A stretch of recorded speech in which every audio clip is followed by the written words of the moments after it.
हमारी संस्कृति, हमारी पहचान। यज्ञ, योग, आयुर्वेद सदा रहे हमारे साथ। भारत के प्राचीन ग्रंथों एवं आधुनिक विज्ञान का दिव्य संगम, यज्ञ महिमा।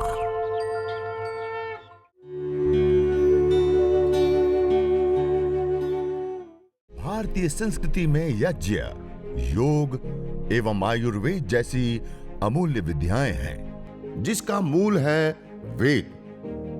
इतिहास की ओर दृष्टि डालें तो भगवान राम, भगवान कृष्ण से लेकर राजा महाराजाओं, ग्रामवासियों व अरण्यवासी ऋषियों की कुटियों तक नित्य व नैमित्तिक यज्ञों का प्रचलन देखने को मिलता है। पंचघृत आहुति प्रदान करने के बाद अब हम जल सेचन करेंगे। अब घी का पात्र, सामग्री की प्लेट, उसको दूर दूर में रख लीजिए।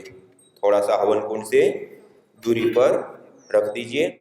अब आपका जो दीपक है, उस दीपक को जहां हमने कलश रखा है ना, ईशान कोण में, वहां पर दीपक को रख दीजिए और कलश को लीजिए अपने हाथ में और अपने राइट हैंड में थोड़ा सा जल लीजिए। दाएं हाथ की अंजलि में थोड़ा सा जल लेंगे।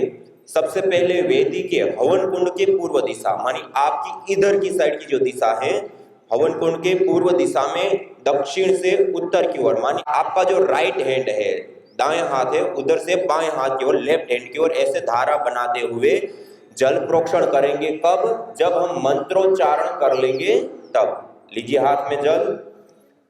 सबसे पहले वेदी के पूर्व दिशा में दक्षिण से उत्तर की ओर, ओम अदितेनु मन्यास्व।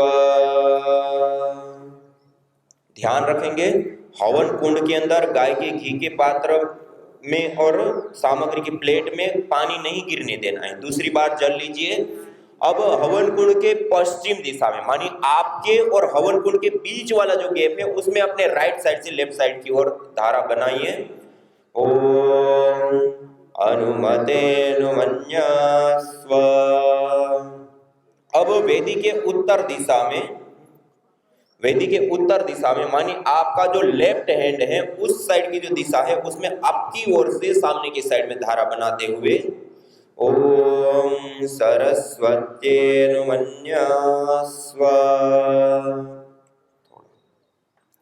अब चौथी बार जल लेंगे और जहां हमने दीपक रखा है वहां से हम प्रारंभ करेंगे और पूरे परिक्रमा क्रम से पहले पूर्व दिशा, फिर दक्षिण दिशा, फिर पश्चिम दिशा, फिर उत्तर दिशा से होते हुए वापस दीपक तक पूरी परिक्रमा क्रम से चारों दिशाओं में जल सिंचन करके हम कलश को ईशान कोण में ही छोड़ देंगे।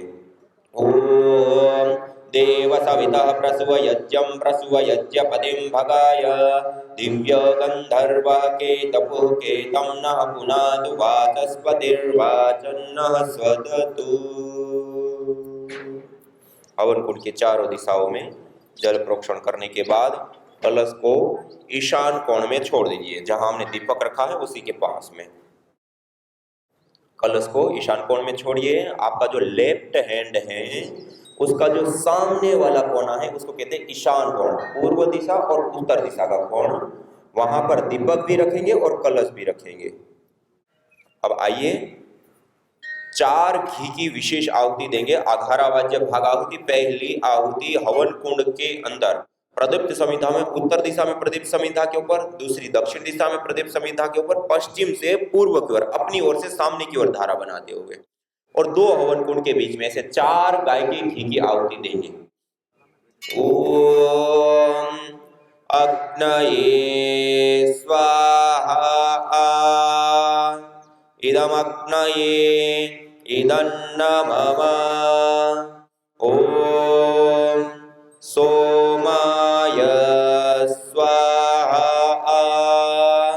इदं सोमाय इदन्नमम।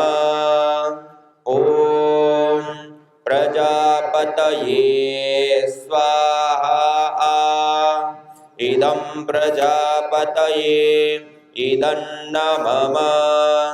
ओम इंद्राय स्वाहा इदमिंद्राय इदन्नमम।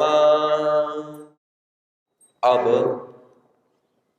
घी की आहुति के साथ साथ सामग्री की भी आहुति देंगे। राइट हैंड की मध्यमा, अनामिका और अंगुष्ठ 3 उंगलियों के माध्यम से सामग्री लेंगे मंत्र के पहले ओम बोलते समय, और मंत्र के अंत में स्वाहा के साथ हम आहुति देंगे। एक से अधिक लोग हवन कुंड के ऊपर बैठे तो एक व्यक्ति गाय के घी की आहुति देंगे, बाकी सब सामग्री की आहुति देंगे। हम अकेले बैठे हैं तो पहले गाय के घी की आहुति देंगे, फिर सामग्री की आहुति देंगे, और हर एक मंत्र के साथ दोनों ही स्वाहा के साथ हमें आहुति देनी है। ठीक है। ओम सूर्यो ज्योतिर्ज्योति सूर्य स्वाहा। ओम सूर्यो वर्चो ज्योतिर्वर्च स्वाहा। ओम ज्योतिर्सूर्य सूर्यो ज्योति स्वाहा। ओम सजुर्देवेन सवित्रा सजुरुषसेन्द्रवत्या जुषाणः सूर्यो वेतु स्वाहा। ओम भूरग्नये प्राणाय स्वाहा।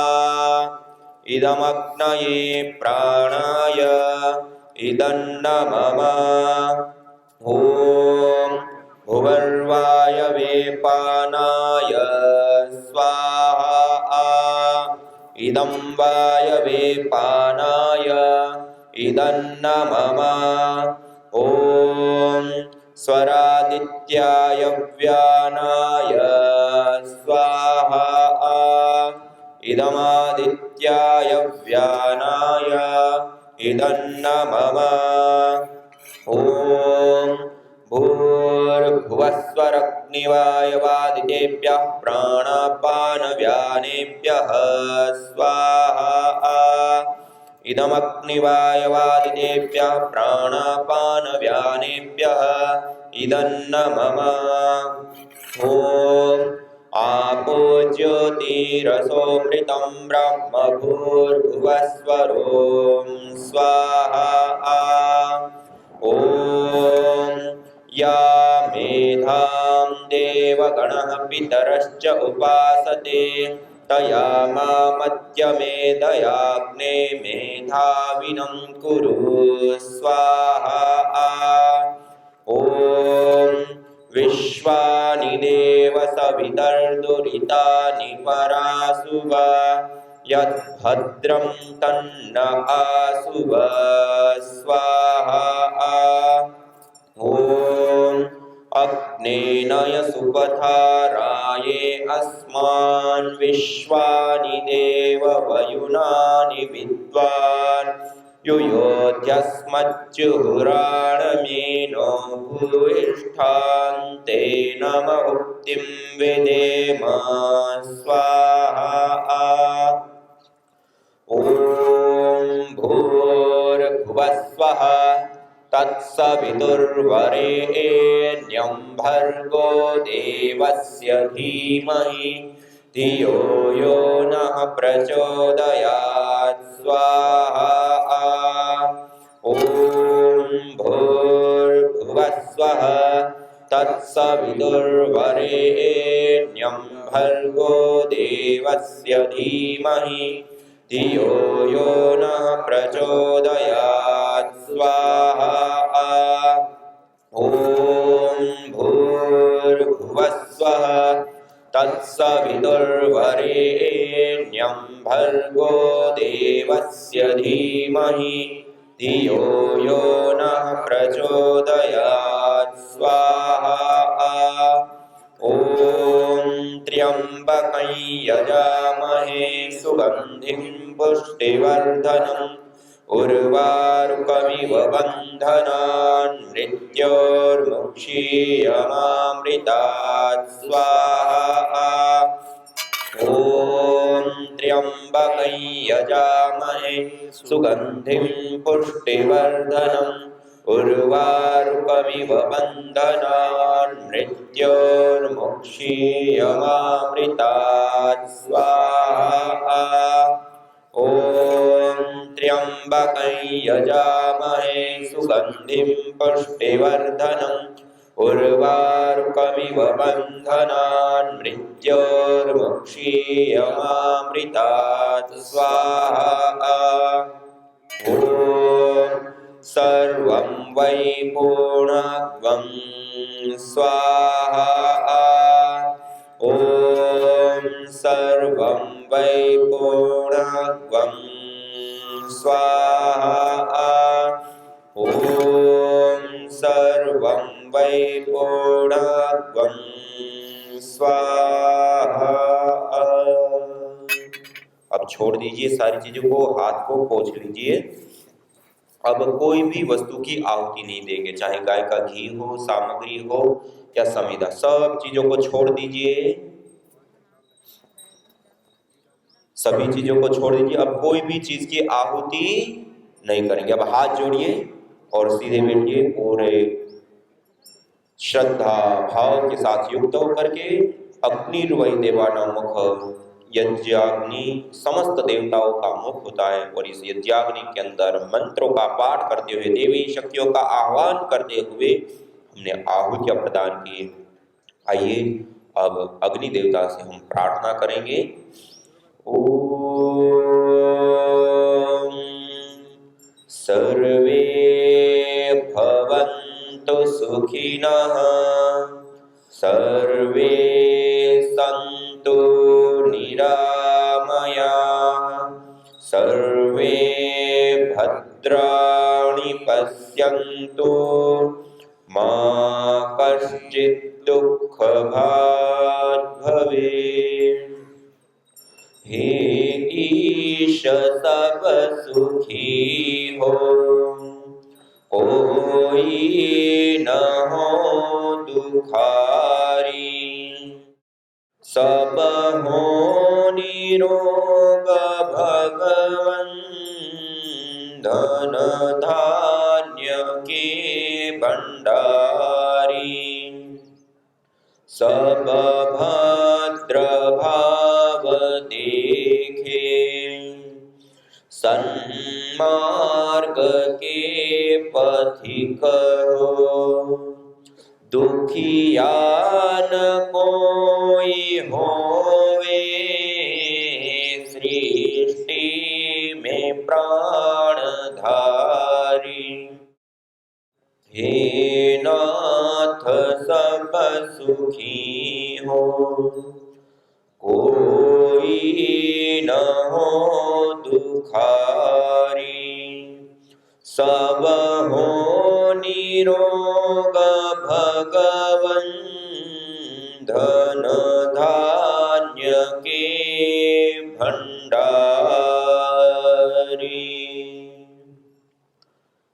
त्वमेव माता च पिता त्वमेव, त्वमेव बन्धुश्च सखा त्वमेव,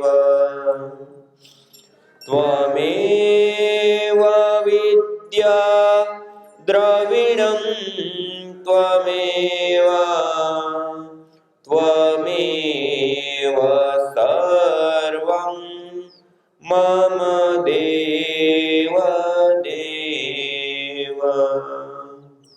ओम शांति शांति शांति।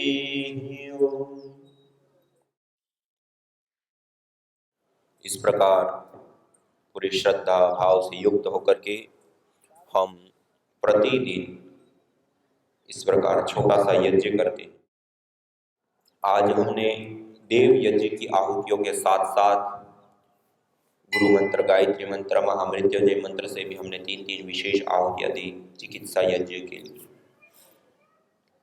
हम अपने प्राचीन ग्रंथों में देखें तो विभिन्न लाभों के लिए विभिन्न यज्ञ किए जाते हैं। उसमें प्रधानतया 21 प्रकार के यज्ञ किए जाते हैं। कितने प्रकार के?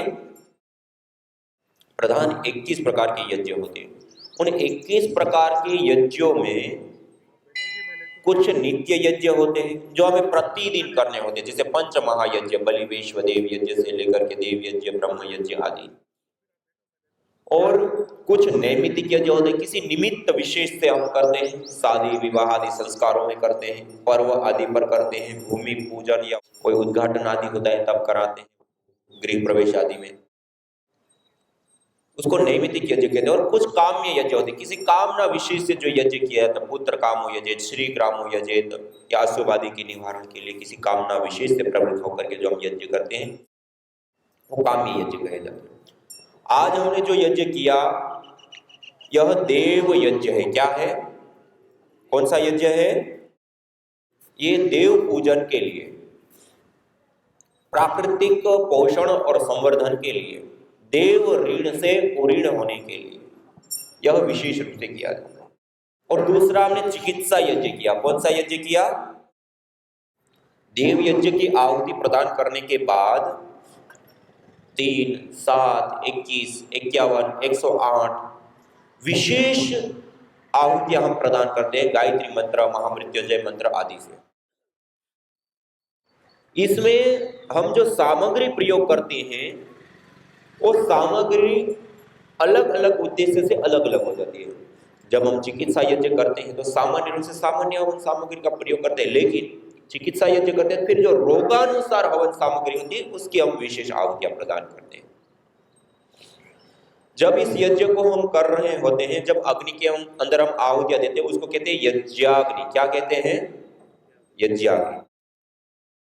अभी आप देखिए अग्नि शांत हो गए, निर्धूम लाल अंगारे हो गए, इसको कहते हैं ब्रह्माग्नि। क्या कहते हैं? इन अंगारों को पास पास में नजदीक नजदीक में ऐसे कर लेते हैं। ये जो स्टिक थी ना, पहले हमने ऐसे लगाया था कि बीच में हवा प्रवेश पाए, अब ऐसे लगाना है कि उसके बीच में हवा प्रवेश ना पाए। तो ऐसे नजदीक नजदीक में उन अंगारों को रख देते हैं ऐसे। अभी आपकी अग्नि जिनकी बुझ गई है वो भी कर सकते हैं, इसे नजदीक नजदीक में कर दिया। उसके बाद उसके ऊपर रोगानुसार चिकित्सा यज्ञ करते हैं तो रोगानुसार सामग्री और गुगुल। एक गुगुल एक पेड़ विशेष का निर्यास गोंद होता है, उसको हम विशेष रूप से इसके ऊपर डालते हैं। तो रोगानुसार हवन सामग्री, गुगुल और थोड़ा सा गाय का घी, इसको अंगारों के ऊपर डालते हैं। और इसकी ये जो धुनी उठ रही है उस धुनी वाले वायुमंडल में बैठते हैं। इस धुनी को घर में, बेडरूम में चारों ओर फैलाते हैं, इसमें बैठते हैं, इसमें योगाभ्यास करते हैं, प्राणायाम करते हैं। अनुलोम विलोम कीजिए, लंबा गहरा श्वास भरिए और लंबा गहरा श्वास छोड़िए। अनुलोम विलोम, भ्रामरी, उद्गीत, भस्त्रिका से लेकर के अलग अलग प्राणायामों का अभ्यास जब करते हैं तो इस यज्ञ पूर्वक योग करने से उसके कई गुना बेनिफिट्स, लाभ बढ़ जाते हैं। एक हम सामान्य वायु के अंदर प्राणायाम करते हैं, एक मेडिकेटेड एयर के अंदर, औषधीय वायु के अंदर करते हैं, तो इसमें और उसमें बहुत सारा अंतर होता है। और ये 5 से 7 मिनट जो देव यज्ञ की आहुति देते हैं, हमने जो मुख्य आहुतियां प्रदान की ना, पहले अग्नि को प्रदीप्त कर देते हैं, फिर 3 बार ओम का उच्चारण करते हैं, आचमन अंग स्पर्श करते हैं, तब तक में अग्नि अच्छे से प्रदीप्त हो जाती है। फिर जल सेचन हमने किया ना उतना करके, और उस अग्नि के अंदर सुबह में सूर्य और प्रजापति के लिए, शाम को अग्नि और प्रजापति के लिए आहुतियां देते हैं। और उसके अतिरिक्त गायत्री मंत्र से 11-21 आहुति प्रदान करके इस यज्ञ को संपन्न करते हैं। 7 से 10 मिनट में संपन्न हो जाता है। कितने मिनट में? 7 से 10 मिनट में ये यज्ञ हो जाता है। और ये देव यज्ञ और चिकित्सा यज्ञ दोनों की बात करें, ये यज्ञ करने के लिए ज्यादा हमें समय नहीं चाहिए। आज तो हमने बहुत सारी अलग प्रोसेस भी, अग्नि प्रदीप्त करने से लेकर के ईश्वर स्तुति, प्रार्थना, उपासना के वेद के विशेष मंत्रों का पाठ किया, आदि आदि किया। न होता प्रदूषण और रोगों का वार, करते यदि यज्ञ योग पेड़ पौधों का विस्तार, यज्ञ योग पेड़ पौधों का विस्तार।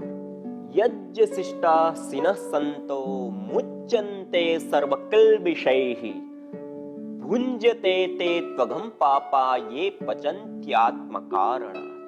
अर्थात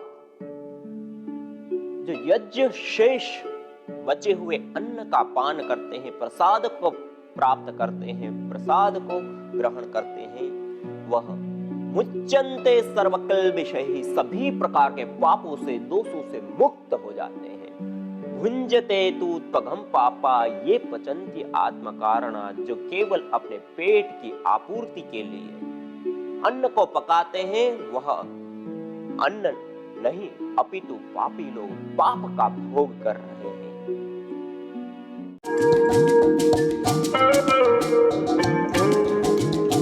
पित्तेष्टि हवन सामग्री, जो विशेष करके जो शीतल द्रव्य श्वेत चंदन गुलाब आदि द्रव्यों से निर्मित इस पित्तेष्टि हवन सामग्री से हवन करने पर उत्पन्न धूम्र के अंदर सेस्मिन, लाइकोक्सेंथिन, सेरोटोनिन जैसे विशेष कंपोनेंट्स मॉलिक्यूल्स पाए जाते हैं, जो एसिडिटी, अधिक गर्मी, अधिक पसीना व शरीर से दुर्गंध आना, त्वचा, आंख, छाती आदि में जलन, अधिक कील मुहासे आदि जो पित्तज रोग हैं उसमें विशेष करके लाभदायी होती है।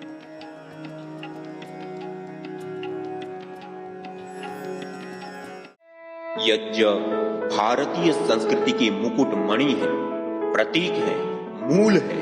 मानव जीवन के हर पहलू के साथ यज्ञ जुड़ा हुआ है, चाहे वह संस्कार, चाहे पूजा पाठ या फिर पर्व से लेकर हर शुभ अशुभ अवसरों में भी यज्ञ करने की सार्वभौमिक, वैज्ञानिक एवं पंथ निरपेक्ष पावनी परंपरा रही है। आइए हम संकल्प लें, संसार के श्रेष्ठतम कर्म यज्ञ को अपनाएं, पिंड और ब्रह्मांड में संतुलन कायम करने वाले यज्ञ को अपने जीवन का अभिन्न अंग बनाएं एवं प्रकृति मां के प्रति अपने ऋणों को अदा करें। विश्व स्वास्थ्य का एक नारा